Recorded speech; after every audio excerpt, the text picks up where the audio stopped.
اعوذ باللہ من الشیطان اللعین الرجیم بسم اللہ الرحمن الرحیم الحمدللہ رب العالمین رب اشرح لی صدری ویسر لی امری واحلل عقدۃ من لسانی یفقہوا قولی۔ ناظرین اکرام، سلام علیکم ورحمۃ اللہ وبرکاتہ۔ آپ دیکھ رہے ہیں ہمارا خاص پروگرام وصیات علماء، جہاں میں سید نظر فاطمہ کوشش کرتی ہوں کہ گراں قدر علماء دین، عالم دین جو ہمارے درمیان سے گزر چکے ہیں، ان کی وصیات پر ایک نظر ڈالیں۔ دین اسلام ایک مکمل مذہب ہے، ایک ہولسٹک دین ہے، جس نے نہ صرف ہماری دنیاوی زندگی کو مکمل کرنے کی پوری کوشش کی ہے، بلکہ ہماری اخروی زندگی کا بھی پورا خیال کیا ہے۔ اسی لیے ہمارے اوپر فرض کیا گیا کہ ہم اپنی وصیتوں کو تیار کریں، تاکہ ہمارے بعد ہمارے اولاد یا پھر ہمارے عزیز و اقربا ان وصیات پر عمل کر کے ہماری اخروی زندگی کو بہتر سے بہتر بناتے رہیں اور ہمارے درجات بلند ہوتے رہیں۔ اسی مقصد کے ساتھ ہم لے کر آتے ہیں علماء دین کی وصیتیں آپ کے سامنے، تاکہ ہم ایک نقشہ پا سکیں کہ کس طریقے سے ہم بھی اپنی وصیتوں کو کامیاب بنا سکتے ہیں۔ آج انشاءاللہ ہم سید ابن طاؤس علیہ الرحمہ کی وصیت کا ذکر کریں گے، اور اس گفتگو میں ہمارے ساتھ موجود ہیں مولانا کمال احمد خان صاحب قبلہ۔ آئیے گفتگو کا آغاز ان کے استقبال سے کرتے ہیں۔ السلام علیکم آقا۔ وعلیکم السلام ورحمۃ اللہ وبرکاتہ۔ اولاً آپ کا بہت شکریہ کہ آپ اس پروگرام میں ہمارے ساتھ موجود ہیں۔ ہم بھی شکر گزار ہیں پروردگار عالم کے کہ اس نے اس اہم پروگرام کے لیے ہمیں توفیق عنایت کی۔ جزاک اللہ آقا۔ اگر ہم گفتگو کی شروعات کریں تو سب سے پہلے ضروری ہے کہ جانیں کہ ایسا کیا ہے سید ابن طاؤس علیہ الرحمہ میں کہ ان کی وصیت کا ذکر کرنا لازم ہے۔ ان کی ایک شخصیت کا اگر آپ چھوٹا سا ڈسکرپشن دینا چاہیں، ایک چھوٹی سی سوانح حیات دینا چاہیں، تو آپ کیسے بیان فرمائیں گے؟ بسم اللہ الرحمن الرحیم وبہ نستعین وہو خیر المعین۔ اگر ہم سید ابن طاؤس علیہ الرحمہ کے بارے میں گفتگو کریں تو سید ابن طاؤس کا نام جو ہے سید ابن طاؤس نہیں ہے۔ اچھا۔ آپ کا نام سید رضی الدین علی ابن موسیٰ ابن جعفر ابن طاؤس ہے۔ اچھا۔ یعنی یہ لقب جو ہے ان کا فیملی لقب ہے۔ اچھا۔ یعنی کہ ان کے اجداد میں سے جی۔ کسی کو طاؤس نے لقب کا دیا تھا، اس کے بعد انہیں بھی سید ابن طاؤس کے نام سے پکارا جانے لگا۔ اگر آپ نسل کے لحاظ سے سید ابن طاؤس کے بارے میں جاننا چاہیں تو سید ابن طاؤس باپ کی جانب سے جی امام حسن مجتبیٰ علیہ السلام کی اولاد میں سے ہیں، سبحان اللہ۔ اور ماں کی جانب سے امام زین العابدین علیہ السلام کی اولاد میں سے ہیں۔ یعنی ایک طریقے سے نجیب الطرفین ہیں آپ۔ احسنتم، حسنی اور حسینی۔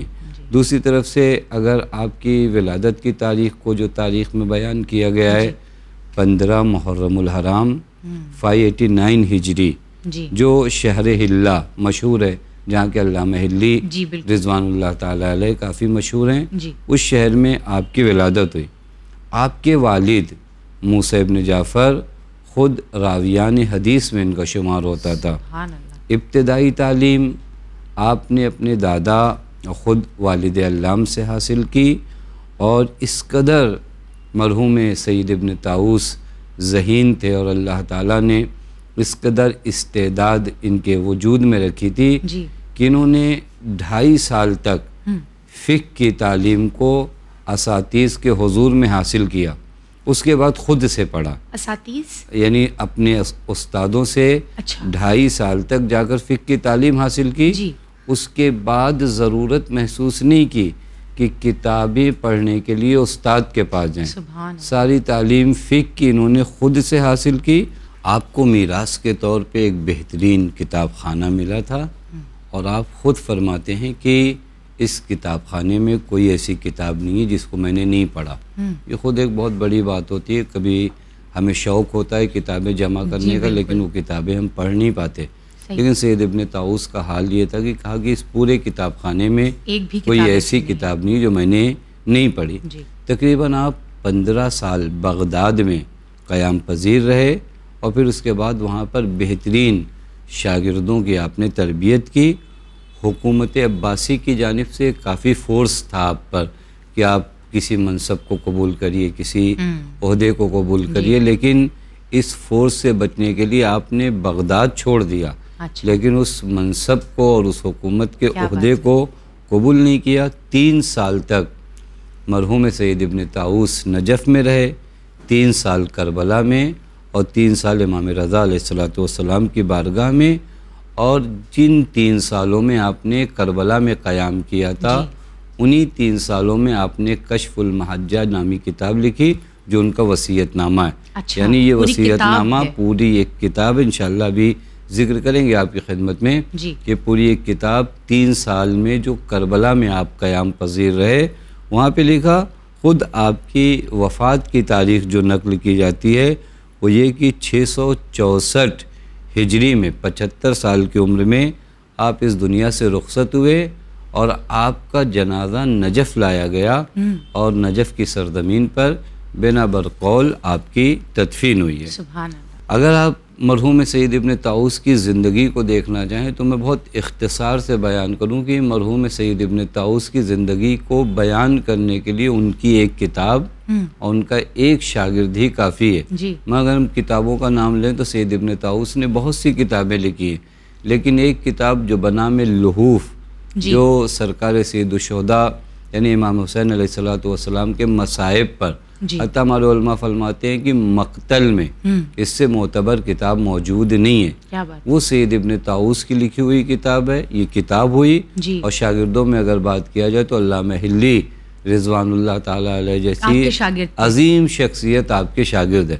بس کتابوں کی دنیا میں آپ کی کتاب نایاب، شاگردوں کی دنیا میں آپ کا شاگرد نایاب۔ یعنی آپ کے تعارف کے لیے اور کچھ بیان کرنے کی ضرورت ہی نہیں ہے اس کے علاوہ۔ اختصار سے اگر بات کیا جائے کہ سید ابن طاؤس صاحب لحوف ہیں، سید ابن طاؤس استاد علامہ حلی ہیں، بس یہیں سے انسان سید ابن طاؤس کی عظمت کو سمجھ سکتا ہے۔ حتیٰ میں یہ بھی عرض کر دوں ناظرین کے لیے مفید ہوگی یہ بات کہ دعاؤں کی دنیا میں یعنی چونکہ ہمارے مفاتیح الجنان ہے اور اس طرح کی کتابیں موجود ہیں، ایک عظیم کتاب جو خود مفاتیح الجنان کے مؤلف نے بھی جس کتاب سے فائدہ اٹھایا وہ اقبال الاعمال دعاؤں کی کتاب ہے جو سید ابن طاؤس کی ہے۔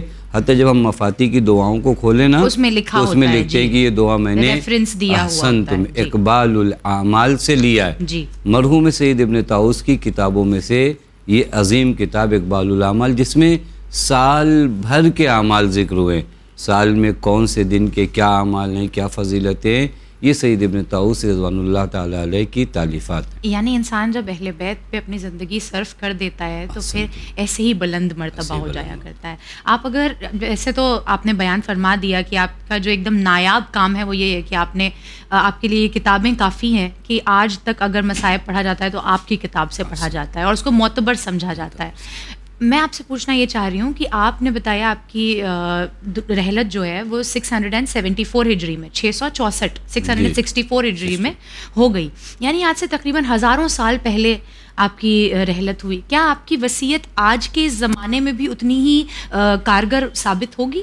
احسن، تم یہ سوال بھی واقعاً اچھا ہے، چونکہ غور کرنے کا مقام ہی ہوتا ہے کہ کبھی کبھار ذہنوں میں آتا ہے کہ وہ 1000 سال پہلے زندگی گزارنے والے لوگ، ان کے فارمولے ہمارے آج کام آئیں گے یا نہیں کام آئیں گے۔ اہل بیت کی تو بات الگ ہے، مگر یہ تو پھر بھی احسن تو میں ان سے عرض کروں آپ کی خدمت میں کہ دیکھیں انسانیت اور انسان یہ جب سے پیدا ہوا ہے اور قیامت تک انسان ہے، تو انسانیت کے جو فارمولے ہیں اور انسان بن کے جو جینے کے فارمولے ہیں یا بندگی کی راستے پہ چلنے کے جو فارمولے وہ چینج نہیں ہوتے۔ بہت عمدہ آغا۔ آپ کی لائف اسٹائل چینج ہوتی ہے کہ آپ مٹی کے گھر سے اینٹے کے گھروں میں آ جاتے ہیں، اور اس کے لیے احکام تبدیل ہوتے ہیں، لیکن وہ جو بندگی کے اصول ہیں، وہ جو بندگی کے ضوابط ہیں وہ ایک ہے، یعنی ابتدا سے لے کر انتہا تک۔ لہٰذا سید ابن طاؤس کی وصیت در حقیقت ہمیں بندگی کی جانب لے جاتی ہے کہ کس طرح انسان ایک کامیاب زندگی گزارے کہ اپنے خدا کی بارگاہ میں پہنچ کر یہ انسان شرمندہ نہ ہو۔ اپنے خدا کی بارگاہ میں جب پہنچے تو سرخرو رہے۔ اس فارمولے کے لیے جو 1400 سال پہلے بیان کیا گیا تھا آج بھی ہے، اور اس کے بعد ہزاروں سال بعد بھی یہی فارمولے ہوں گے۔ بلکہ میں آپ کی خدمت میں ایک لطیف بات آ گئی یاد تو عرض کر دوں۔ سید ابن طاؤس، چونکہ میں عرض کر رہا تھا بندگی کے راستے پر سید ابن طاؤس کا یہ وصیت نامہ، حتیٰ شاید ہمارے ہاں کبھی ایسا نہیں ہوا، یا اگر ہوا ہو کہیں تو کم ہے، کسی نے آج تک اپنے لیے بالغ ہونے کے بعد جشن نہیں رکھا۔ پہلے ہی وہ ذات ہے جس نے احکام تکلیفیہ یعنی 15 سال بعد جو لڑکوں پہ آتا ہے اور 9 سال بعد جو لڑکیوں پہ آتا ہے. سید ابن طاؤس جب سن بلوغ پہ پہنچے تو انہوں نے باقاعدہ ایک جشن رکھا, ایک پورا جشن رکھا. حتی بعضوں نے سوال کیا کہ یہ جشن بلوغ کا معنی کیا ہوتا ہے؟ تو بڑا حسین جملہ فرمایا کہ کل تک میں اس لائق نہیں تھا کہ میرا خدا مجھ سے بات کرتا, آج میں اس لائق ہو گیا کہ میرا خدا مجھے تکلیف اور مجھے ذمہ داری دے رہا ہے. حتی انہوں نے اس جشن کا نام جشن تکلیف بھی نہیں رکھا, جشن تشریف رکھا کہ آج میرے اندر یہ شرافت پیدا ہوئی, آج میرے اندر یہ مقام پیدا ہوا. حتی ہمارے یہاں بھی کبھی کبھار ہوتا ہے, دیکھیے اگر گھروں میں چھوٹے بچوں کو ابتدا میں ایک ذمہ داری دی جائے تو بہت خوش ہوتے ہیں کہ آج ہمارے ماں نے احسن تم اس لائق سمجھا کہ ہم سے یہ منگایا. یہی حال جو ہے سید ابن طاؤس نے کہا آج خدا نے مجھے اس لائق سمجھا کہ اب یا ایھا الذین آمنوا کا میں مخاطب بن گیا. تو سید ابن طاؤس کی بندگی کا راستہ یہ کہ جو ابتدائے زندگی میں اس قدر سمجھ رکھتا ہو کہ یہ جو اللہ تعالیٰ کی جانب سے احکام آ رہے ہیں یہ میری شرافت پہ دلیل ہے, میری عظمت اور میرے مقام پہ دلیل. یہ ہمارے خواجہ برادران جو ہیں ان کے یہاں آج بھی ہم نے دیکھا, ہمارے چند جاننے پہچاننے والے لوگ ہیں جن کے یہاں بیٹیاں جب ماشاءاللہ 9 سال کی ہو جاتی ہیں تو وہ رکھتے ہیں جشن. یہ بہت اچھی چیز ہے. جی آغا, اگر میں آپ سے یہ کہوں کہ جو کتاب آپ نے بتائی کہ آپ کی وصیت نامے پر مشتمل ہے, اس میں کیا انہوں نے خاص اپنے اولادوں کو, اپنے عزیز و اقربا کو مخاطب کیا ہے یا پھر عوام کے لیے یہ وصیت نامہ ہے, اور اس میں کیا بیان فرمایا گیا؟ دیکھیے وصیت نامہ جو سید ابن طاؤس کا ہے 2-3 جملے بار بار استعمال کرتے ہیں, یا ولدی اور ان کے بیٹے کا نام محمد ہے, یعنی اے میرے لال محمد. پھر بعض مقامات پہ کہتے ہیں وہ اخو کا اور تمہارے بھائی, اور پھر بعض مقام پہ کہتے ہیں من بلغ کتابی اور جس تک یہ میرا پیغام پہنچے. یعنی وصیت اولاد کے لیے بھی ہے اور تمام عالم انسانیت کے لیے, تمام ان لوگوں کے لیے جو بندگی کی راہ پر چلنا چاہتے ہیں. لہٰذا ہم وصیت کو محدود نہیں کر سکتے. انہوں نے کہا اوصی کا یا ولدی, اے میرے بیٹے میں تمہیں وصیت کرتا ہوں. پھر کہا وہ اخو کا, تیرے بھائی کو وصیت کرتا ہوں. ومن بلغ کتابی, اور جس تک, جیسے اب ہم اس پیغام سید ابن طاؤس کو پہنچا رہے ہیں تو من بلغ کتابی کے مرحلے میں سب آتے ہیں. بالکل جی. حتیٰ یہ وصیت نامہ اتنا اہم ہے, اتنا اہم ہے کہ ایک بھرپور کتاب ہے جس کا نام علماء نے رکھا کشف المحجہ لثمرۃ المحجہ. یعنی یہ کتاب کی شکل میں حتیٰ 159 فصل ہیں اس کتاب کے. ہاں ویلیومز نہیں, فصل کہتے ہیں کہ ایک موضوع ختم ہوا دوسرا موضوع, پارٹیشنز. یہ 159 پارٹیشن پہ لکھی گئی وصیت ہے. اور میں عرض کروں کہ اگر ہم اس وصیت نامے کو بہت اختصار سے بھی بیان کریں تو کافی وقت درکار ہے, لیکن جو اہم فراز اور نکات ہیں اس سید ابن طاؤس کی وصیت کے, اس میں سب سے پہلا دیکھیں بندگی. میں نے عرض کیا نا جو آپ کا سوال تھا کہ وہ 1000 سال پہلے کا وصیت نامہ آج میرے کام آئے گا یا نہیں کام آئے گا, وہاں پر وصیت کا انداز اس طرح ہے اوصی کا یا ولدی محمد, اے میرے لال محمد میں تمہیں وصیت کرتا ہوں. کس چیز کی وصیت کرتا ہوں؟ اس چیز کو اچھی طرح تم سمجھ لو کہ تم خدا کی نظروں کے سامنے ہو. دیکھیں وصیت کا پہلا جملہ کہ میرے لال اس بات کو بہترین طریقے سے سمجھ لو, کہیں بھی کسی بھی کونے میں چلے جاؤ تم خدا کی آنکھوں کے سامنے ہو. یہ کافی ہے خدا کی قسم انسان کو راہ راست پہ لانے کے لیے. یہ ایک جملہ ہر برائی کو ختم کرنے کے لیے پہلا جملہ کہ میرے لال تم خدا کی آنکھوں کے سامنے ہو, خدا تمہارے تمام حالات سے آگاہ ہے. تم ہرگز یہ نہ سمجھنا کہ خدا تمہیں نہیں دیکھ رہا ہے. یہ بالکل قرآن کریم کی وہ آیت ہے جہاں قرآن سورہ علق آیت نمبر 14 میں کہتا ہے الم یعلم بان اللہ یرا, کیا تم اس چیز کو نہیں جانتے کہ خدا تمہیں دیکھ رہا ہے. اس آیت سے نکالا ہوا پہلا فقرہ. اس کے بعد دعا کرتے ہیں اپنی اولاد کے لیے یہ جملہ کہنے کے بعد کہ اللہ تعالیٰ کا لطف و کرم ہمیشہ تمہارے شامل حال ہو. اور پھر لطف و کرم پروردگار عالم کو گنواتے بھی ہیں کہ اللہ تعالیٰ نے تمہیں مٹی سے خلق کیا, اس مقام تک پہنچایا, ہمیشہ تم پر اپنی عنایات کو جاری اور ساری رکھا، اور اس کے بعد جو ہے اب بھی تم پر یہ عنایات جاری ہیں، ہرگز تم خدا سے رخ نہ موڑنا۔ خدا کی قسم اگر آج انسان آئے اور اپنی اولاد کو عاشق پروردگار عالم، ہم زیادہ تر کوشش کرتے ہیں اپنی اولاد کو خود بتاتے کہ ہم نے تمہارے لیے کیا کیا، بالکل ہم اپنی اولاد کو یہ نہیں بتاتے کہ تمہارے لیے خدا نے کیا کیا، تمہارا امام تمہارے لیے کیا، تمہارا امام تمہارے نبی نے، ہم بتاتے ہیں کہ دیکھو ہم لوگ ایسے تھے، ہم نے گھر خرید لیا، ہم نے یہ کر لیا، اپنے احسانات گنواتے ہیں اپنی اولاد کو، نہیں آپ آئیے اس کو خدا کے بارے میں بتائیے۔ اور بالآخر یہی ہوتا ہے جب والدین رخصت ہو جاتے ہیں تو بچے ڈپریسڈ ہو جاتے ہیں، کیونکہ انہیں لگتا ہے ہمارا کوئی نہیں ہے، جبکہ اگر ہم یہی محبت اللہ اور حجت خدا کے لیے جگا دیں وہ ہمیشہ رہتے ہیں، یعنی آپ ایک بڑی طاقت سے اپنی اولاد کو جوڑ سکتے ہیں کہ کبھی بھی وہ مایوس نہیں ہوگا، کبھی بھی وہ گھبرائے گا نہیں۔ حتیٰ مرحوم سید ابن طاؤس نے کہا کہ اب جب خدا نے اتنی نعمتیں تم پر جاری اور ساری رکھی ہیں تو یاد رکھنا کبھی خدا سے رخ نہ موڑنا۔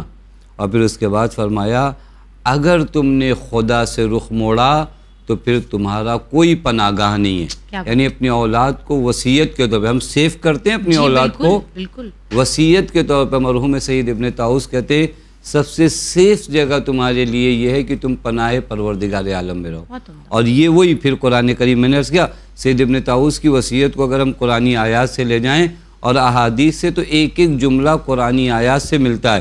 قرآن کہتا ہے قال رب انی اعوذ بک ان اسألک ما لیس لک بہ علم والا تغفر لی وترحمنی اکن من الخاسرین، سورہ ہود آیت نمبر 47 میں، کہ اگر خدا پناہ گاہ نہ بنے نا تو انسان گھاٹے میں۔ سید ابن طاؤس اپنے بیٹے کو اس جانب متوجہ کراتے ہیں اور کہتے ہیں کہ سختیوں میں، مشکلات میں تمہاری حفاظت کون کرتا ہے؟ ان سختیوں میں، مشکلات میں صرف ایک ذات ہے جو تمہاری حفاظت کرتی ہے، وہ ذات پروردگار عالم ہے، لہٰذا اس سے رخ نہ موڑنا۔ اور میں خداوند متعال سے دعا گو ہوں کہ اللہ تعالیٰ اپنی رحمت اور اپنی ہیبت سے تمہارے دل کو پر کر دے۔ یہ بھی جملہ بڑا لطیف ہے کہ ہمارے وجود میں ہیبت پروردگار عالم بھی ہونا چاہیے۔ حتی نماز میں بھی ہمیں تکبیرۃ الاحرام جب ہم کہتے ہیں اللہ اکبر، یہ پہلے ہی جملہ ہیبت پروردگار عالم کا ہے، اور پھر اس کے بعد معرفت، اور پھر ایک جملہ فرماتے ہیں دعا کرتے ہیں اپنی اولاد کے لیے، میرے لال اللہ تمہارے بدن کو، تمہارے اعضاء و جوارح کو، تمہارے باڈی پارٹس کو خدا کی خدمت کے لیے موقوف اور وقف کر دے، یعنی تمہاری یہ ہاتھ پیر زبان آنکھیں اس کی مخالفت میں استعمال نہ ہو۔ یہ بھی میں نے عرض کیا کہ یہ جملہ بھی دعائے کمیل کا جملہ ہے۔ دعائے کمیل میں ایک عظیم جملہ قوّ علی خدمت کا جوارحی، مولا متقیان دعا کرتے میرے اللہ میرے اعضاء کو اتنی طاقت دے کہ تیری خدمت میں ہوں۔ اور یہ سید ابن طاؤس اپنے بیٹے سے بیان کرتے ہیں اور فرماتے ہیں بیٹا یاد رکھنا، بیٹھتے اٹھتے، یعنی جب بیٹھو تو خدا کو یاد کرو، اٹھو تو یاد کرو کہ یہ میں اپنی طاقت سے نہیں اٹھ رہا ہوں، اپنے خدا کی طاقت سے اٹھ رہا ہوں۔ اور اگر تم نے خدا کو اس طرح یاد کیا تو کبھی نقصان کا شکار نہیں ہوگا۔ یہ سید ابن طاؤس کے وہ جملات ہیں جو ابتدا میں سید ابن طاؤس نے اپنے بیٹے کو بیان فرمایا۔ جی، اس کے بعد اگر ہم جنرل وصیت کہیں جو انہوں نے جہاں پر عوام کو مخاطب کیا ہے اس کا کیا ذکر کریں گے؟ عوام کو جہاں پر مخاطب کیا وہاں پر بھی اگر آپ غور کریں تو سید ابن طاؤس نے ایک اہم جگہ متوجہ فرمایا، گویا یہ سید ابن طاؤس کا وصیت نامہ مجھے تو لگتا ہے کہ باقاعدہ ہمارے ہاں درسی کورس میں ہونا چاہیے، سید ابن طاؤس کا وصیت نامہ پڑھایا جائے کہ کس طرح سید ابن طاؤس نے لوگوں کو متوجہ کرایا کہ لوگ حجت خدا سے غافل نہ ہوں۔ ایک اہم مرحلہ جو سید ابن طاؤس نے فرمایا وہ امام زمان کی نسبت فرمایا، اور وہاں پہ کچھ مشاہدات بھی اپنے بیان کیے، کچھ تجربات بھی اپنے بیان کیے، اور ہمارے ایمان کی وقعت بھی بتایا کہ لوگوں کے ایمان کی حیثیت کیا ہے۔ فرماتے ہیں یہاں پہ بھی وہی اپنے بیٹے کو، اپنے بیٹے کے بھائی یعنی اپنے اور دوسرے بیٹوں کو، اور ساتھ میں ان لوگوں کو وہی من یکفو ھذا کتابی، جس طرح کہ یعنی یہ عام لوگوں کے لیے جو جملہ فرمایا وہ حسین جملہ فرمایا کا اوسی کا یا ولدی محمد و اخاکا ومن یخف علی کتابی ہوا، وہاں کے بعد جملہ فرماتے ہیں بالصدق فی المعاملۃ للہ، خدا سے جب معاملہ کرو نا تو خدا سے معاملہ سچائی کی بنیاد پہ کرو. وہی والی بات، خدا کے سامنے جو ہے ہر عمل کا جو بیس ہے وہ تمہاری نیت ہے، یعنی خدا سے جو معاملہ تمہارا ہونا چاہیے وہ صدق و صداقت کی بنیاد پہ. مثلا میں گنہگار ہوں، میں خدا کے حضور میں آ کے کہوں کہ میرے اللہ میں گنہگار ہوں، میں ایکسکیوز نہیں پیش کروں، اس کے سامنے مکاریاں نہ کروں، میں مکاری اور عیاری نہ کروں کہ نہیں ساری دنیا گناہ کر رہی تھی تو میں نے بھی کر لیا تو کیا ہوا. خدا سے جو تجارت و معاملہ ہو وہ صدق کی بنیاد پر ہو، اور رسول خدا سے بھی جو معاملہ ہو وہ بھی، یعنی یہ رشتے صداقت کی بنیاد پہ ہوں. اور پھر اس کے بعد فرمائے وہ حفظ وصیہما بما بشر بہی من ظہور مولانا المہدی علیہ الصلوۃ والسلام. اور پھر فرماتے ہیں کہ اور خدا و رسول نے جو پیغام امام مہدی اجل اللہ تعالیٰ فرجہ الشریف کے سلسلے میں دیا ہے اسے یاد کرو، اس پر ثابت قدم رہو. اب اس کے بعد فرماتے ہیں میں دیکھتا ہوں، یہ عام لوگوں کے لیے ہے، فرماتے ہیں میں دیکھتا ہوں کہ لوگ جس عقیدے کو بیان کرتے ہیں اور جو ان کا عمل ہے یہ دونوں آپس میں میچ نہیں کرتا. بالکل بالکل. سید ابن طاؤس فرماتے ہیں، یعنی اپنی اولاد کو متوجہ کراتے ہیں کہ ایک طرف سے تمہارا عقیدہ امام زمان پر یہ ہے کہ ہماری جان ان پر قربان ہو جائے، لیکن تمہارا عمل میچ نہیں کرتا. ہم میں سے بہت کم ہیں جو اس بات کے مخالف ہوں گے، ورنہ ہر کسی کا دامن داغدار نظر آئے گا. اس معاملے میں ہر کوئی جو ہے، ہر کسی کے دل میں کھوٹ نظر آئے گی کہ ہاں یہ مسئلہ ہے ہمارے ساتھ. ہم جتنی انکساری سے اپنی زبانوں سے جو دعوے کرتے ہیں کہ ہم یہ کر جائیں گے وہ کر جائیں گے، ہم سے ایک صبح کی نماز تو پڑھی نہیں جاتی. احسن تم یہی جملہ فرماتے ہیں، کہتے ہیں فَإِنَّنِي وَجَدْتُ الْقَوْلَ وَالْفِعْلَ مِنْ كَثِيرٍ مِنَ النَّاسِ. میں نے بہت سے لوگوں کو دیکھا کہ بڑے بڑے دعوے کریں، بڑے بڑی باتیں کریں، لیکن ان کے قول مخالفاً للعقیدہ، ان کے عقیدے کے مخالف ہے. وجوہ کثیرہ. اب وہاں پہ وہ جملہ فرماتے ہیں کہ تم دیکھو کہ حضرت کی نسبت لوگ کیا چاہتے ہیں. ہر کوئی یہ دعویٰ کر رہی. سید ابن طاؤس اپنے بیٹے کو اپنے وصیت نامے میں بتا رہے ہیں، کہیں ہر آدمی کی تمنا ہے کہ حضرت ظہور فرما جائیں. بالکل، ہر آدمی کی تمنا ہونی بھی چاہیے کہ حضرت کا ظہور جلد از جلد ہو جائے. سوال یہ کرتے ہیں، کہتے ہیں میرے لال اگر فرض کرو تمہارا ایک سامان، کوئی دنیاوی سامان کھو جائے اور کھو جاتا ہے تو پھر اس کے بعد کتنا متاثر ہوتے ہو، کس قدر تلاش کرتے ہو. انہوں نے مثال بھی دیا، کہا ایک گھوڑا یعنی سواری، ایک درہم دینار اگر تم سے غائب ہو جائے تو پوری طرح تلاش کرنے میں جٹ جاتے ہو اور اس کے حصول کے لیے اپنی ساری کوشش، اپنی ساری انرجی صرف کرتے ہو. لیکن نہیں دیکھا گیا کہ لوگوں نے اتنی کوشش اور تلاش اور اتنی بے چینی دکھائی ہو حضرت کی غیبت پر. کہ کہاں ہے وہ ذات کہ جس کی وجہ سے اسلام کو عزت ملے گی؟ کہاں ہے وہ ذات جس کی وجہ سے مومنین عزیز ہوں گے؟ کہاں ہے وہ ذات جو سہارا، یہ نعمتیں ہم تک ہیں اور ان نعمتوں کو کمال کے مرحلے تک جانا ہے. وہ مظلومین عالم جو ستائے جا رہے ہیں اس کے آنے سے ان پر سے ظلم ختم ہوگا. کب اس بارے میں سید ابن طاؤس اپنے بیٹے سے فرماتے ہیں، کب اس بارے میں ہم نے جا کر توجہ کیا؟ اور پھر اس کے بعد ایک مثال دیتے ہیں، بہت عجیب مثال دیتے ہیں. کہتے ہیں کہ فَكَيْفَ يَعْتَقِدُ مَنْ يَكُونُ بِهَذِهِ الصِّفَاتِ أَنَّهُ عَارِفٌ بِحَقِّ اللَّهِ وَحَقِّ رَسُولِهِ. کیسے یہ انسان جو اس طرح غافل ہو وہ یہ دعویٰ کرے کہ میں خدا کے حق کو پہچانتا ہوں، میں رسول کے حق کو پہچانتا ہوں اور میں وہ دو دعوے محبت کر رہا ہوں اس پر ثابت قدم. دیکھیں یہ وصیت نامے میں خدا کی قسم آج کے زمانے میں ہاں اگر ہم چاہتے ہوں کہ ایک کامیاب زندگی اپنی اولاد کو دے کر جائیں تو ان کو وصیت میں بتائیں کہ دیکھو دامن اہل بیت علیہم الصلاۃ والسلام تمہارے ہاتھوں سے نہیں چھوٹنا چاہیے. یہ وہ جگہ ہیں جہاں پر اپنی اولاد کو سیو کر سکتے ہیں، وگرنہ ہم بہت سی چیزیں اپنی اولاد کے لیے چھوڑ کر جاتے ہیں، مال دنیا میں سے مٹیریل چیزیں چھوڑ کے جاتے ہیں اور انہی پر زور دیتے ہیں، انہی پہ پورا فوکس ہوتا ہے کہ کہیں ان میں جو ہے وہ بچوں میں جھگڑا نہ ہو جائے، دشمنی نہ ہو جائے. مگر وہ چیزیں تو رہ جانی ہیں یہاں پر، اور یہ جانتا ہر کوئی ہے، مگر پھر بھی بات اسی کے بارے میں ہوتی ہے. سب سے سیف جگہ. پھر اس کے بعد ایک اور مثال دیتے ہیں، کہتے فرض کرو. ابھی واقعاً سید ابن طاؤس نے اپنے اس وصیت نامے میں ذہنوں کو، دلوں کو جھجوڑ دیا. کب فرض کرو کہ حضرت غائب ہیں، حضرت غیبت کے عالم میں، اور حضرت فرمان صادر کرتے ہیں کہ جب تک میں غیبت میں ہوں. یہ مثال خود سید ابن طاؤس نے دیا.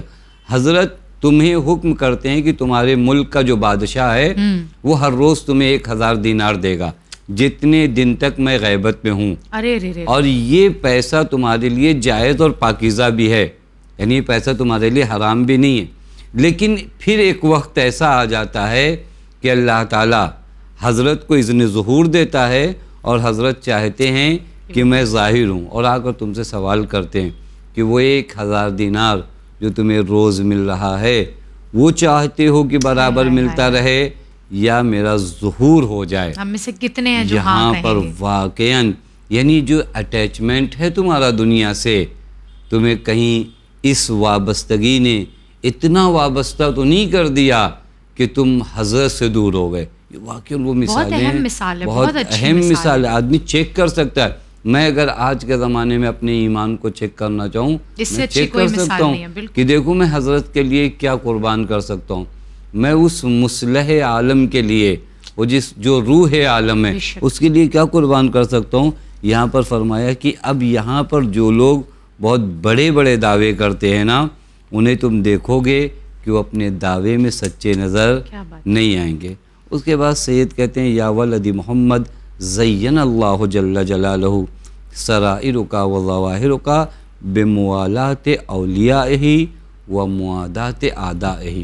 کہتے ہیں اپنے بیٹے کے لیے دعا کرتے ہیں میرے لال اللہ تعالیٰ تمہیں زینت بخشے. کیا بات، کیسے زینت بخشے؟ اللہ اپنے دوستوں کی محبت سے تمہیں مزین کرے اور ان کے دشمنوں کی دشمنی سے تمہیں مزین کرے. کیا بات ہے، یعنی یہاں تولا اور تبرہ کا بھی ایک اہم درس دیا. یعنی آپ فرماتے ہیں کہ میرے لال اللہ تمہیں مزین کرے، اور پھر اپنے بیٹے کو یاد بھی دلاتے ہیں. کہتے ہیں میرے لال جب تمہاری ولادت کی خبر مجھے ملی تھی میں کربلا میں تھا. یعنی جب تمہاری ولادت کی خبر مجھے ملی تو میں کربلا معلی میں تھا، اور جیسے ہی یہ خبر ملی میں بارگاہ پروردگار عالم میں کھڑا ہوا، اور کھڑے ہونے کے بعد میں نے تمہارے حق میں دعا کی، اور بہت سے حوادثات آئے. دیکھیے واقعاً کس لطافت سے اپنے بیٹے کو محب خدا اور محب امام بنا رہے ہیں. بہت سی پریشانیاں تمہاری زندگی میں آئیں جو امام عصر کے طفیل میں تمہاری زندگی سے دور رہیں. بے شک یہاں اپنے آپ کو فوکس نہیں رکھا کہ بہت سے مجھے میں نے یہ کیا، میں نے کہا کہ میں نے حضرت سے چاہا کہ تمہاری زندگی کی مشکلات و حوادثات ختم ہوں، اور ایسے بہت سی مشکلات تمہاری زندگی میں آئیں جو ان کے فضل سے ختم ہوئیں. اور اسی وقت میں نے اللہ تعالیٰ سے دعا کیا تھا کہ اللہ تعالیٰ کے حضور میں نے یہ دعا کیا کہ اللہ تمہیں غلام امام زمان میں قرار دے. سبحان اللہ. یعنی تمہارا پورا عمل کیا ہونا چاہیے کہ تم غلام امام زمان ہو. یعنی اپنی اولاد کو کیا کر دیا؟ وقف کر دیا. ایک جذبہ جگایا اس کے اندر کہ یہ میرے والد کی خواہش ہے. بعض دفعہ ہم کیا کچھ کرنے کو تیار ہو جاتے ہیں اپنے والدین کی، وہ والدین خاص کر جو گزر چکے ہیں، اگرچہ غلط ہی کیوں نہ ہو ان کی خواہش، مگر ہم یہ کہتے ہیں کہ نہیں یہ ہمارے ابو کی یا ہماری امی کی خواہش تھی.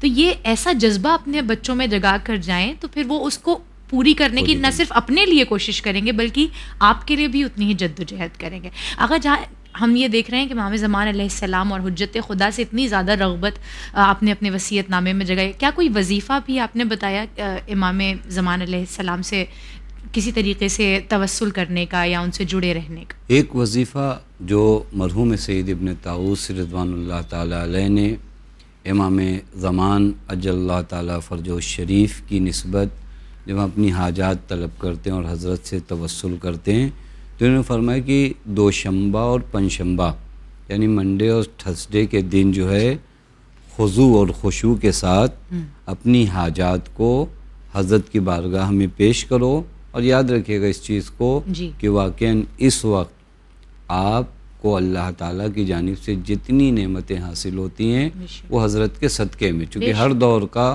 حجت خدا مجرے فیض ہوتا ہے. لہٰذا اور انہوں نے طریقہ بھی بتایا کہ حضرت کی بارگاہ میں کس طرح ہو.